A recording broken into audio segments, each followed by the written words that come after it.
Rich Dad. Poor Dad is a book that tells the story of my two fathers. One was my real dad, a highly educated man with a PhD. He had a good job and a steady paycheck, but he always struggled with money. I call him my poor dad. My other father was my best friend's dad. He did not finish the 8th grade, but he became one of the wealthiest men in Hawaii. He was my rich dad. Both of these men were strong, charismatic, and gave me advice. However, their advice about money was completely different, and this shaped how I saw the world. My poor dad often said things like, "The love of money is the root of all evil." He believed in getting good grades, finding a safe job, and working hard for a company. His financial plan was to work for money, save what he could, and hope for a good pension. He represented the traditional path that most people are taught to follow. This path values job security above all else. He thought that a high-paying job was the key to being rich, but he never seemed to have enough money to feel truly secure, always worrying about bills and expenses. My rich dad, on the other hand, had a very different philosophy. He would say, "The lack of money is the root of all evil." He taught me that being wealthy was not about how much money you earned, but about how you managed it. He believed that the rich do not work for money. They make money work for them.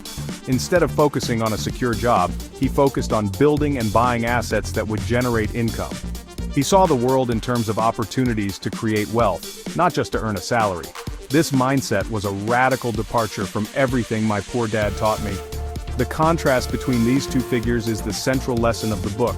It is not about which dad was a better person, but about which dad had a better financial mindset.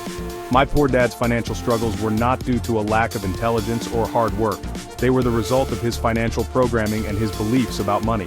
My rich dad's success came from his understanding of how money truly works. He taught me that financial literacy is more important than a high salary, and that your financial destiny is determined by your choices, not just your circumstances.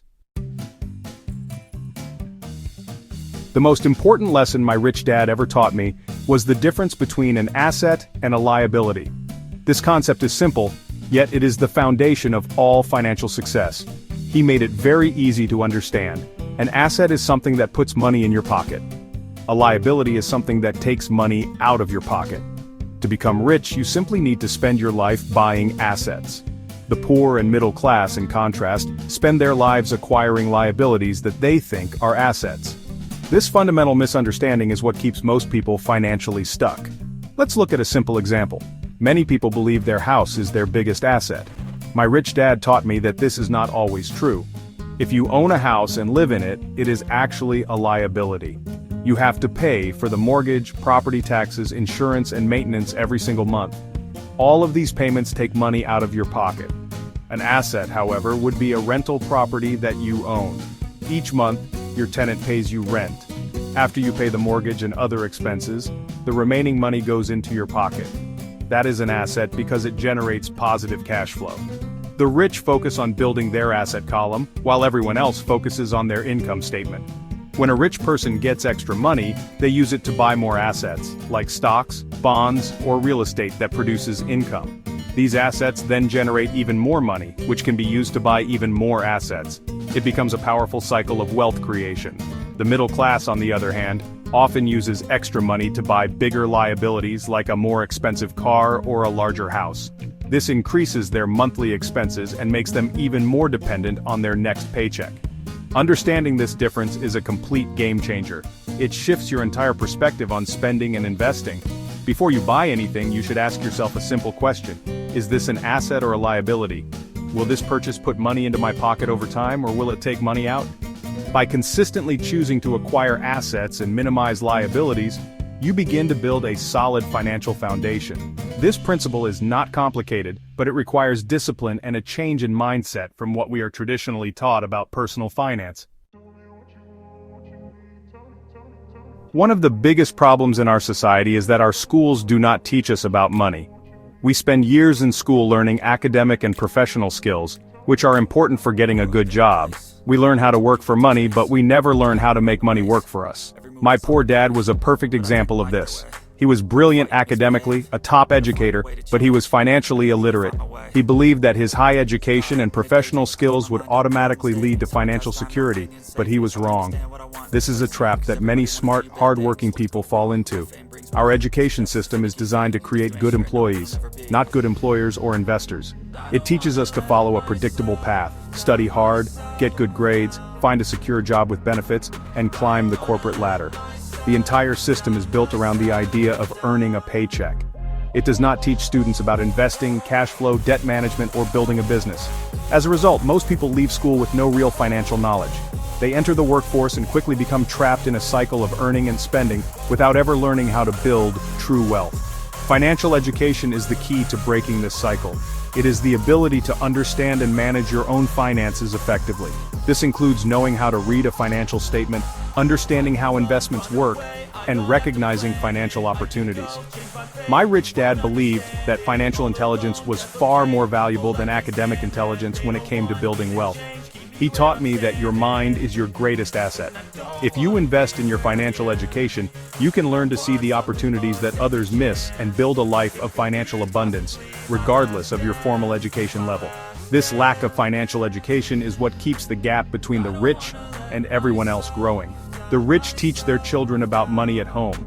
They pass down financial wisdom from one generation to the next. The poor and middle class, however, often pass down the same limiting beliefs about money that they learned from their own parents.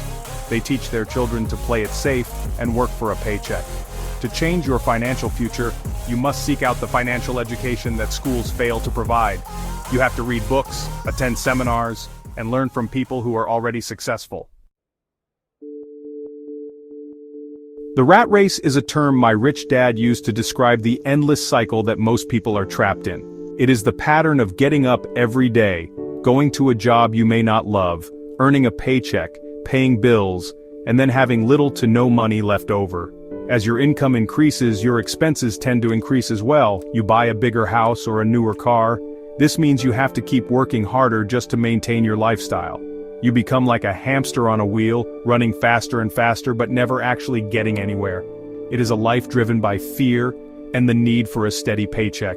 Getting stuck in the rat race is easy because it is the path that society encourages. The fear of not being able to pay your bills keeps you tied to your job. The desire for more things keeps you spending whatever you earn. Many people live their entire lives this way, working for money instead of having their money work for them. They trade their most valuable asset, their time, for a salary. The problem is that a job is a short-term solution to a long-term problem. It pays the bills today, but it does not build wealth for tomorrow. True financial freedom is impossible as long as you are stuck in this cycle. The way to escape the rat race is to start building a strong portfolio of income-generating assets. The goal is to create enough passive income from your assets to cover all of your monthly expenses. Passive income is money you earn without having to actively work for it. This can come from rental properties, dividend-paying stocks, royalties from a book, or profits from a business you own, but do not manage day to day. Once your passive income is greater than your expenses, you are no longer dependent on your job. You have escaped the rat race. You are financially free. While Rich Dad, Poor Dad has inspired millions to think differently about money, some critics argue that it is more motivational than practical. They say the book lacks specific, step-by-step instructions on how to build wealth. And that is a fair point. It was never meant to be a how-to guide. Its purpose is to change your mindset. The core lessons, understanding assets, seeking financial education, and striving to escape the rat race by building passive income, are timeless principles. They provide the foundational thinking required for anyone who wants to take control of their financial destiny and build a life of freedom.